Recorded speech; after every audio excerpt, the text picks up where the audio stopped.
Kalau memberi kepada orang tua, apakah itu termasuk sedekah atau memang itu kewajiban kita, Pak? Tanggungan kita, men. Kalau orang tua mah tanggungan. Beda ya, Bang ya?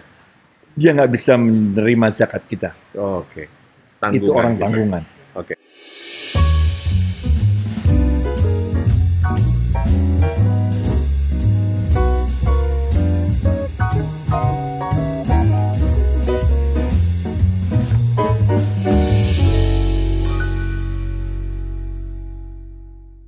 Orang tua itu nggak bahagia kalau kita cuma sekedar kirim supir untuk standby pakai mobil Alphard. Silakan ibu mau jalan kemana juga, silakan nih ada supir. Jalan-jalan kemana-mana ini ada duit kita kasih kartu debit, silakan pakai di mana-mana. Orang tua nggak merasa cinta kita di situ. Dia anak gue cuma sibuk sama dunianya aja, bener gak? Ya. Gue cuma dikasih supir yang nggak bisa diajak ngomong, kagak nyambung, bener gak? Ya Allah. Orang tua nggak seneng, cuma dibeliin rumah gede, kemudian dikasih pembantu 5 orang untuk jagain dia doang. Di mana letak anakku yang dulu aku cintai? Kenapa anak yang dulu aku cintai itu sekarang balesnya kok cuma pakai pembantu 5 orang? Ya Allah. Dan rumah, bener gak? Dan mobil, dan uang, bener gak? Bukan itu yang diinginkan orang tua. Oleh karena itu cara kita membahagiakan orang tua, yang bisa merasakan bahagia itu adalah ruh. Dan yang bisa membahagiakan ruh hanya ruh. Kita harus yang namanya itu birrul walidain itu, yang namanya itu berbakti sama orang tua itu artinya ruh kita berbakti kepada ruhnya orang tua. Iya. Artinya kita with all our passion mesti melayani orang tua kita, membuat bahagia orang tua kita, walaupun beda pandangan. Walaupun beda pandangan. Okay. Nggak apa-apa. Orang tua kita misalnya menurut beliau begini, kita satu lain hal, misalnya karena alasan agama, misalnya kita anggaplah orang tuanya beda agama, benar, orang tuanya non-muslim, anaknya muslim misalnya kan, lalu orang tuanya meminta kita untuk melakukan sesuatu yang kita nggak bisa lakukan, walaupun kita beda agama sama orang tua, tetap kita bahagiakan beliau, kan ada banyak cara lain. Momen itu mungkin untuk permintaan orang tua misalnya apalah gitu, benar nggak? Kita nggak bisa misalnya suruh temenin untuk misa di gereja oleh orang tua karena kita nggak bisa ikutan misa, benar nggak? Karena iman kita beda. Tapi kan ada 22 jam lainnya yang bisa kita temenin orang tua kita, benar nggak? Yang 2 jam itu kita nggak ikutan, kita bilang benar nggak? Tapi 22 jam lainnya kita ikutan, benar nggak? Benar. Jadi jangan gara-gara perbedaan pandangan, ini kita udah kasih contoh yang paling ekstrim, beda agama, bener.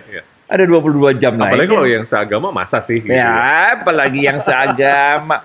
Namanya juga orang tua, men, dia pengen ngobrol. Bener gak? Nggak ada teman ngobrol, teman-teman yang sekelas dia dulu, yang seumuran dia udah pada meninggal. Jadi kalau dia ngomong misalnya, lagu favorit ibu ini loh, kan kagak nyambung sama kita, bener gak? Kita lagunya lain, dia lagunya lain. Akhirnya karena dia merasa menjadi orang yang tidak dimengerti oleh orang sekelilingnya, dia jadi suka ngomel, ngerti gak lo? Iya. Masa nggak tahu sih kan ini? Ya nggak tahu, kita nggak ngerti, bener gak? Karena teman-teman ini seangkatan beliau udah pada banyak meninggal, bener gak? Jadi dia merasa menjadi orang yang tidak dimengerti. Iya. Suruh cuci kaki, suruh ini dulu. Kita kok kenapa cuci kaki banget? Kok topik banget cuci kaki benar? Di film-film orang pakai sepatu naik tempat tidur ya. Iya. Jadi ada beberapa hal yang orang tua ini bisa dapatkan rasa cinta kasih itu dari anaknya, tapi juga ada hal-hal yang tidak bisa didapatkan dari manapun kecuali dari teman-teman mereka sendiri. Siap. Bang, suksesnya bisnis berbanding lurus dengan membahagiakan orang tua. Bener banget. Gitu. Bener banget. Ini konektivitasnya mungkin Abang bisa menjelaskan supaya kita lebih yakin gitu, Bang. Entah dari sisi apanya, tapi seperti apa, Bang? Kok bisa suksesnya bisnis itu bergantung kepada membahagiakan orang tua, Bang? Kita tadi udah bahas pertama, bahwa keberhasilan kita membahagiakan orang tua itu menjadikan ujian pertama kita, training pertama kita, sehingga kita bisa mampu membahagiakan orang yang tidak kenal, yang tidak pernah kita repotin. Betul. Yang udah pernah kita repotin aja kita bisa bahagiain, apalagi orang yang nggak pernah kita repotin, bener nggak? Ini poin pertama. Jadi birrul walidain ini adalah kancah candra di muka kita untuk bisa melayani orang lain. Yang kedua, kita kan tahu orang tua juga kadang-kadang nih karena beda generasi agak cerewet. Bener ya, bener ya, bener ya. Iya, iya. Iya kan? Kadang-kadang kita walaupun udah gede, udah jadi direktur gitu, udah jadi pejabat, Tetap aja kita anaknya dia. tetap kita anaknya dia, bener ya? Bener ya? Dengan komplain-komplain. Betul. Kalau kita bisa melayani orang yang suka komplain dan kita nggak bisa membantah orang tua kita yang komplain ke kita, apalagi cuman customer, bener nggak? Bener ya? Iya. Jadi ini benar-benar ajang Connected kita. dia, Wah, Masya iya. Allah. Yang ketiga, kalau kita bisa komunikasi baik dengan orang tua kita yang beda generasi, beda 25 tahunan, Mhm. apalagi kita melayani customer yang juga misalnya seumuran kita atau bahkan lebih tua 25 tahun atau 25 tahun ke bawah, benar nggak? Artinya kita belajar berkomunikasi dengan orang beda generasi. Iya. Nah, sehingga kita jauh lebih gampang untuk bisa melayani customer kita. Masya Allah. Dan jangan lupa yang terakhir, ini mengundang redhonya Allah. Iya. Orang tua yang bahagia hatinya akan selalu Mengundang mendoakan Masya Allah. kepada Allah, anakku ini senang banget punya anak model kayak begini, ya Allah mudahkan bisnisnya dan sebagainya. Masya Allah, Masya Allah. Ini sekarang dari sudut pandang orang tua ya tadi ya. Orang kalau kita punya bisnis sih Bang, kita Ya. orang tua lah, kita punya bisnis. Ya. Kan kita ingin bisnis kita diwariskan kepada anak. Tapi anak punya passion lain katakanlah. Karena banyak juga yang menyaksikan podcast ini katakanlah mereka yang orang tua yang punya keresahan. Ini nanti bisnis kita jalan apa enggak nih di apa yang perlu kita lakukan agar ini bisa diwariskan kepada mereka. Udahlah, tiap orang punya jalan hidupnya sendiri-sendiri, bener gak? Iya, iya. Bahwa kita bisa membesarkan anak, menjalani hidup kita, menjadi pebisnis yang sukses, udah syukurin aja. Urusan anak, dia punya jalan hidupnya sendiri, bener gak? Masya Allah. Jangan kita paksa-paksa dah. Iya. Banyak yang model begitu, men. Disuruh sekolah dokter, dia nggak suka jadi dokter. Akhirnya dijalanin juga dokter sekolah, bener gak? Setelah selesai dia kasih ijazah ke ibunya. Aku udah selesai gitu. udah selesai. Sekarang saya mau bisnis yang lain, bener gak? Masya Allah. Jangan. Yang warisinlah harta apa segala macam, warisinlah. Kalau bisnis mah belum tentu anaknya itu kalau nggak punya passion di situ bisa sukses kayak orang tuanya, nggak bisa. Bahwa kita bisa mempengaruhi anak kita supaya juga masuk ke bisnis itu satu hal.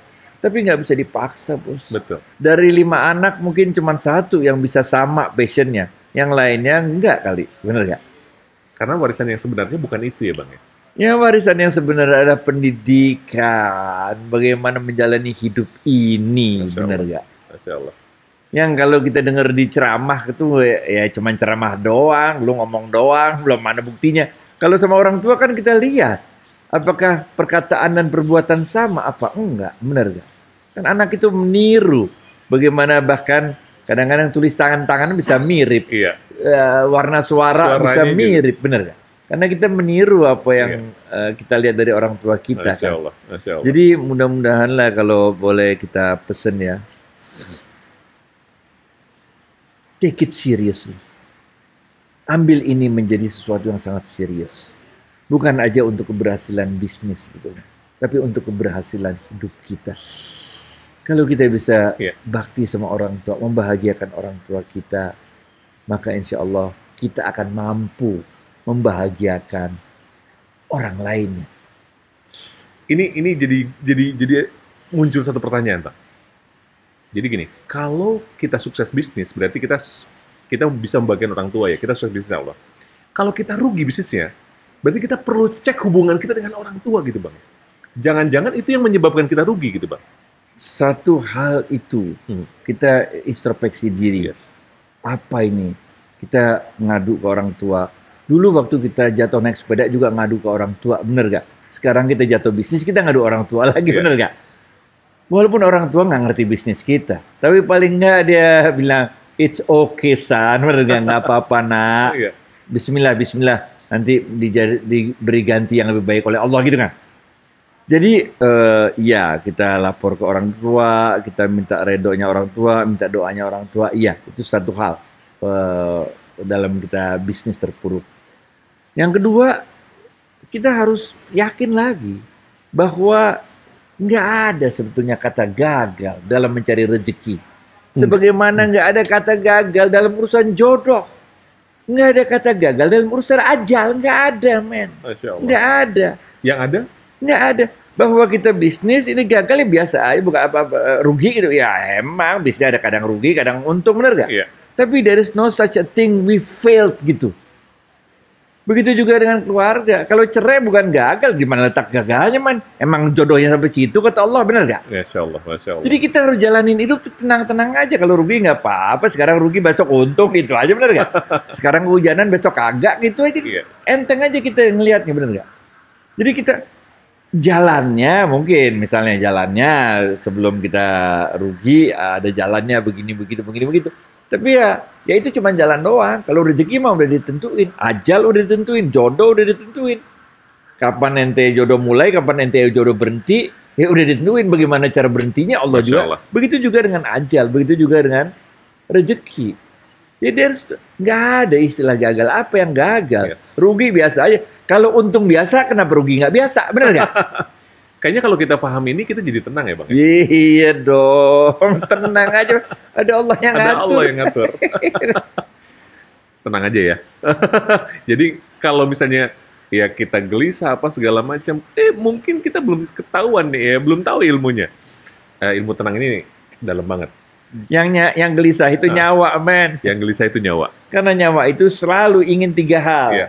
Selalu ingin makan, selalu ingin berkembang biak, dan selalu ingin kekuasaan. Masya Allah. Itu yang membuat kita tuh nggak ada titiknya. Mau lagi, more, Iya. nggak ada titiknya. Kalau ruh kagak, men.